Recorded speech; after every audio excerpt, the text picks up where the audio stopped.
Assalamu alaikum. How are you, students? I hope you all will be the good and hopefully very recognizing me. मैं हूं साराफाक, आप लोगों के साथ आया हूं फिजिक्स के कुछ नए टॉपिक्स को डिस्कस करने। जैसा कि आप लोग जानते हैं कि आज से 15 साल पहले 16 साल पहले एक ही सिलेबस चल रहा था और वही बार बार रिपीट हो रहा था, लेकिन अब हमारे पास 2025 का नया सिलेबस आ चुका हुआ है, इसलिए इसमें काफ़ी जो टॉपिक्स हैं वो रिलेटेबल भी हैं और नॉट रिलेटेबल भी हैं। तो हम लोगों ने एक मशवरा किया कि हम लोग अपने बच्चों तक नई चीज़ों को पहुंचाए किसी भी तरीके से। तो मैं हूं अवसर रफ़ाक आप लोगों का, और मैंने एक चैनल का आगाज़ किया है, ठीक है ना। इसमें हम लोग देखेंगे कि फिजिक्स को मुख्तलिफ कैटेगरीज में किस तरह से हम लोग डील करेंगे। तो आइए बगैर किसी टाइम ज़ाया करे हम लोग अपने लेक्चर का स्टार्टअप लेते हैं। सबसे पहले जो आप लोगों का फिजिक्स का पहला चैप्टर है वो है फिजिकल क्वांटिटीज एंड मेजरमेंट्स का नाम, जिसमें थोड़ा सा ये मैं आपको बावर करवा दूं कि फिजिकल क्वांटिटी का क्या मतलब होता है। बच्चे, जो आपके पास फिजिकल क्वांटिटी है उसको हम लोग डिफाइन करेंगे।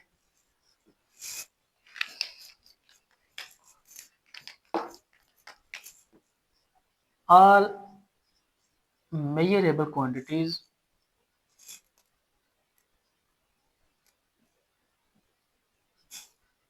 are called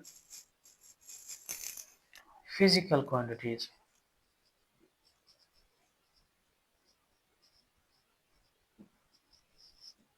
बच्चे, ये है आपके पास जो टॉपिक की हेडिंग है फिजिकल क्वांटिटी, उसकी डेफिनेशन मैंने आप लोगों को लिख दी है। वो है all measurable quantities are called the physical quantity. For example इसमें आपके पास आ जाएगा, अगर आप लोगों ने एग्जांपल्स के तौर पर चीजों को देखना, वो आ जाएगी आपके पास, उसमें आपके पास लेंथ भी आ रही है, ठीक है। उसमें आपके पास टेम्परेचर भी आ रहा है, ठीक है, और उसमें आपके पास मैथ्स भी आ रहा है। ये इससे आगे ऑनवर्ड जितनी चाहें आप लोग एग्जांपल्स का इंक्लूड कर सकते हैं, ठीक है। दूसरे नंबर पर है हमारे पास जो टॉपिक की दूसरी हेडिंग है वो है मेजरमेंट। क्या है? मेजरमेंट। मैं थोड़ा जस्ट टचअप करवा रहा हूँ ताकि आप लोगों से अगर कोई पूछ भी ले कि जो हम लोगों ने टॉपिक का नाम पढ़ा है उनका क्या मतलब है, तो आप लोग उनको बताने के काबिल हो सके। दूसरे नंबर पर हमारा measurement to assign the value, या आप लोग इस तरह से कह सकते हैं numeric value, to assign the numeric value to the physical quantities, ठीक है, इस तरह से। तो हमारे पास अब एक प्रॉपर डेफिनेशन आ गई है। जो हमारा चैप्टर का नाम था फिजिकल क्वांटिटीज एंड मेजरमेंट्स, उसको मैंने आप लोगों के सामने डिफाइन कर दिया। फिजिकल क्वांटिटी कौन सी क्वांटिटीज है बच्चे? All measurable quantities are called the physical quantities. Examples मैंने आप लोगों के सामने रख दी है, लेंथ, टेम्परेचर, मास, ईटीसी, जितनी भी आप लोग चाहें कर सकते हैं। तीसरे नंबर पर हम लोगों ने क्या किया, उसके पार्ट का दूसरा हिस्सा डिफाइन कर दिया, measurements. To assign the numerical value to the physical quantities, measurements term will be used. तो हम लोग बिला तखीर अपने दूसरे टॉपिक की तरफ चलते हैं, जिसका नाम है हमारे पास फिजिकल क्वांटिटीज, ठीक है। हम लोगों ने पहले पहल पढ़ा था कि फिजिकल क्वांटिटीज में जो चीजें हमारे पास थी, अब उन्होंने एक नई टर्म्स यहाँ पर यूज कर दी हुई है जिसका नाम है नॉन फिजिकल क्वांटिटीज, ठीक है बच्चों, इधर देखें, ठीक है। तो अब हमारे पास दूसरा टॉपिक है। अच्छा, तो अब हम लोगों ने जैसा कि चैप्टर के नाम को एक्सप्लेन कर दिया, अब हम लोग इसके फर्स्ट आर्टिकल को देखेंगे। उसका नाम है physical and non physical quantities. Physical and non physical quantities, इनमें हम लोग देखते हैं कि कौन सा डिफरेंस है। सबसे पहले हमारे पास जो चीज है उसको आप लोग फन दे ले हेडिंग के साथ, फिजिकल क्वांटिटीज, ठीक है। फिजिकल क्वांटिटीज में क्या होता है? The quantities that are described directly or indirectly with the help of tools and measurements called physical quantities.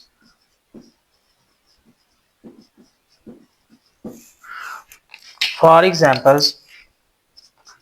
Examples के तौर पर हम लोग देखते हैं कि ऐसी कौन सी क्वांटिटीज हैं जिनको हम लोग टूल्स और इंस्ट्रूमेंट्स की मदद से मेजर कर सकते हैं।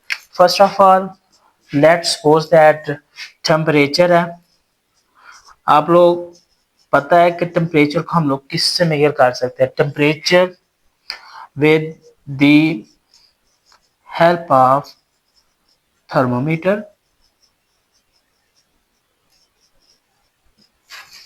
नंबर 2 पर हम लोग कह सकते हैं time with the help of clock। हम लोग ये भी कह सकते हैं length with the help of meter rule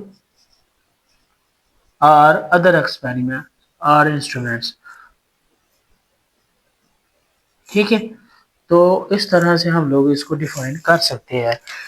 हमारे पास जो फर्स्ट आर्टिकल है वो है physical and non physical quantities है। फिजिकल क्वांटिटीज में हम लोग क्या देखते हैं? The quantities that are describe directly और indirectly with the help of the tools and measurement tools and instrument tools and instruments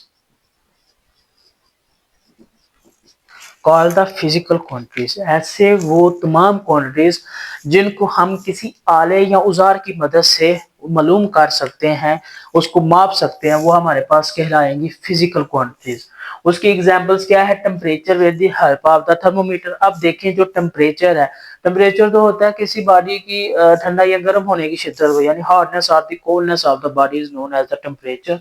तो हम टेम्परेचर को किसकी मदद से? थर्मोमीटर। थर्मोमीटर फिर इसका क्या हो गया? एक इंस्ट्रूमेंट हो गया, एक टूल हो गया। उसी तरह हम लोग अगर टाइम की बात करते हैं तो टाइम हम किसकी मदद से? क्लॉक की मदद से। और लेंथ, लेंथ के लिए हम लोग क्या करते हैं? इंची टेप भी वगैरह यूज कर सकते हैं, मीटर रूल वगैरह यूज कर लेंगे ताकि हम लोग उसकी पैमाइश कर लें। अब इसका जो दूसरा हिस्सा है वो है आपके पास। अच्छा बच्चे, अब हमारे पास जो इसका दूसरा पार्ट है वो है नॉन फिजिकल क्वांटिटीज का। तो हम लोग क्या करेंगे कि नॉन फिजिकल क्वांटिटी को थोड़ा सा अंडरस्टैंड करेंगे कि वो किस तरह से फिजिकल क्वांटिटी से मुख्तलिफ है। Non physical quantities, non physical quantities में क्या आ जाएगा? आप लोग बच्चे आसान सा इसको अपनी वर्डिंग में कर सकते हैं। Those physical quantities that are not described directly or indirectly with the help of tools and instruments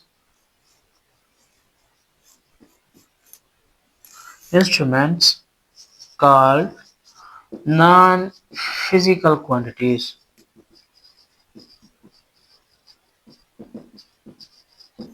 ठीक है बच्चे, इसकी एग्जांपल्स क्या हमारे पास जो पॉसिबल एग्जांपल्स हैं वो हमारे पास क्या बन सकती हैं?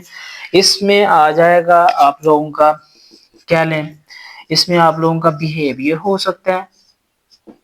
ठीक है, इसमें आप लोगों का, ठीक है, लव हो सकता है। तीसरे नंबर पर आप लोग इसको कह सकते हैं, यहाँ पर फियर हो सकता है, डर हो सकता है। चौथे नंबर पर आप लोग कह सकते हैं यहाँ पर किसी भी ऐसे एहसास, फीलिंग्स कह सकते हैं कि यहाँ पर आपकी फीलिंग्स भी हो सकती हैं। इसमें आपके पास रिएक्शंस भी हो सकते हैं। मतलब जितनी आप लोग चाहें यहाँ पर एग्जांपल दे सकते हैं नेवर माइंड। तो मैं एक दफा फिर आप लोगों को समझा देता हूँ कि नॉन फिजिकल क्वांटिटीज क्या होती हैं।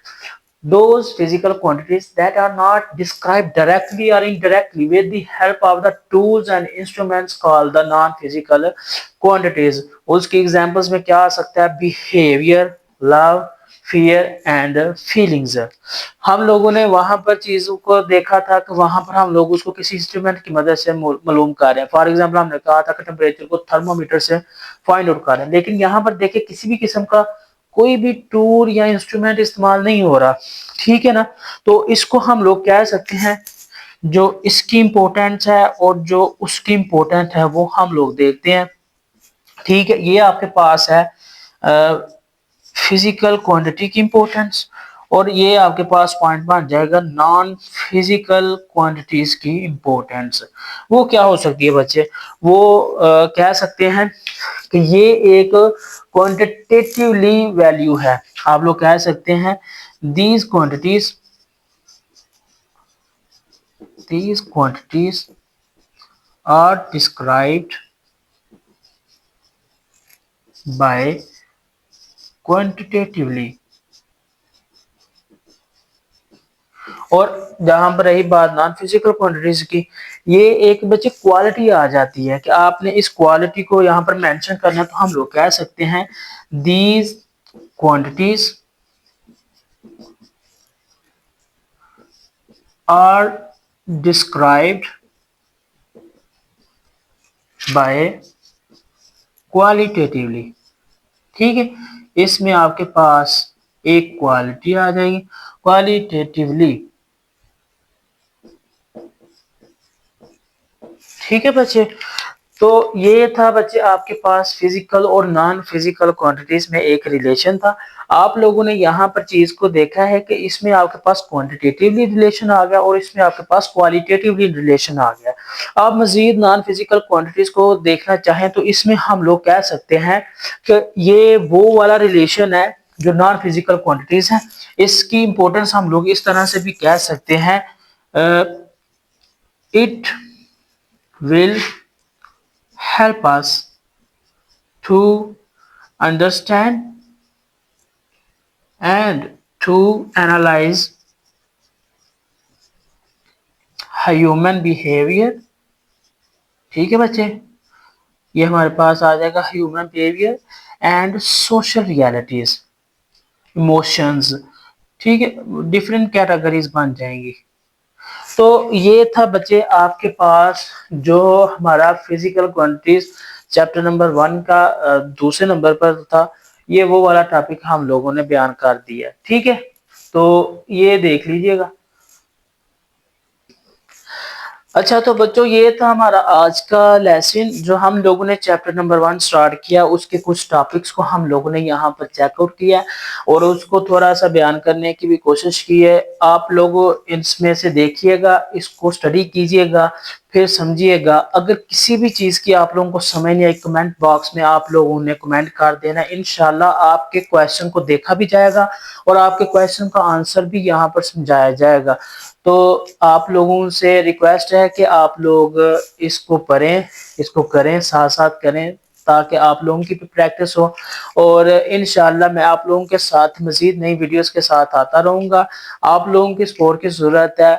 मैं इंशाल्लाह इससे बेहतर भी आप लोगों को जो है ना प्रोवाइड करूँगा। तो मुझे दें इजाज़त, इंशाल्लाह बाकी लेक्चर्स में हम लोग नेक्स्ट वीडियो में मिलेंगे। ठीक है, और आप लोगों से उम्मीद करता हूं कि आप लोग मेरे चैनल को सब्सक्राइब भी करेंगे।